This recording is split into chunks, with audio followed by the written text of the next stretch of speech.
Alors bonjour, dans cette vidéo, nous allons voir comment montrer la proportionnalité entre deux éléments. Prenons un exemple. Si on prend une baguette coûtant 1,20 €, on sait très bien que plus on va en prendre, plus le prix payé en caisse sera élevé. Montrons que le prix que l'on va payer sera proportionnel au nombre de baguettes que l'on va prendre. Appelons le total payé TP pour que ça soit plus rapide.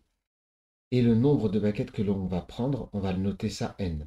Alors si on dit que n est le nombre de baguettes que l'on prend, TP le total payé à la caisse, si on prend une baguette, on va payer un total de 1,20 €. Si on en prend deux, prix 2,40 €, etc. Ainsi, une baguette 1,20 €, deux baguettes 2,40 €. Maintenant, on veut montrer que le total que l'on va payer sera proportionnel au nombre que l'on va prendre de baguettes. Eh bien, il y a une technique très simple, on va en voir deux. La première consiste à faire la division du premier nombre par le deuxième. Si on trouve toujours le même résultat, on pourra dire que le nombre est proportionnel au total payé ou que le total payé est proportionnel au nombre. Si on fait 1 divisé par 1,2, on trouve 0,83. Si je fais 2 divisé par 2,40, encore 0,83.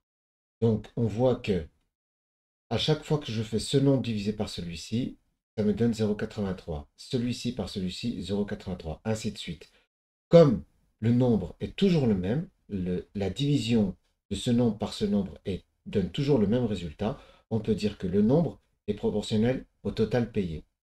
On aurait pu très bien faire l'inverse, c'est-à-dire si je fais cette fois-ci 1,20 € par 1, c'est-à-dire on voit que cette fois-ci, si je fais le total payé divisé par le nombre, je trouve encore 1,20 € partout. Ainsi, le rapport, on dit, de deux grandeurs, comme le total payé ou le nombre sur le total payé, donne toujours le même résultat. On peut donc dire, dans ce premier cas, quand on fait n divisé par le total payé, donc n, le nombre, est proportionnel au total payé, car le rapport, la division, est toujours identique. On peut faire la même chose ici. Cette fois-ci, on a fait le total payé divisé par le nombre. On peut donc dire que le total payé est proportionnel au n, car la division est toujours constante. Voilà, donc ça c'est la première technique. La deuxième technique consiste à faire un graphique. Commençons par les axes. On décide de mettre le nombre ici, le nombre de baguettes que l'on prend, nombre de baguettes, ici le total payé.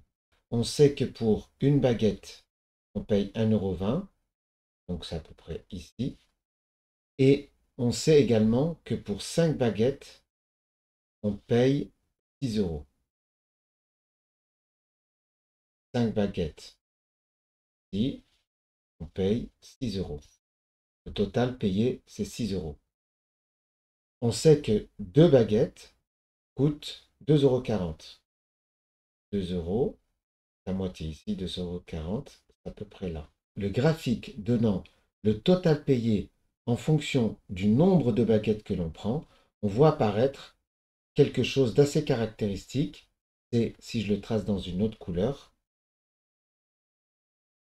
on voit que les points sont quasiment alignés. On dit que, dans ce cas, le total payé est proportionnel au nombre de baguettes prises, ou que le nombre est proportionnel au total que vous allez payer en caisse.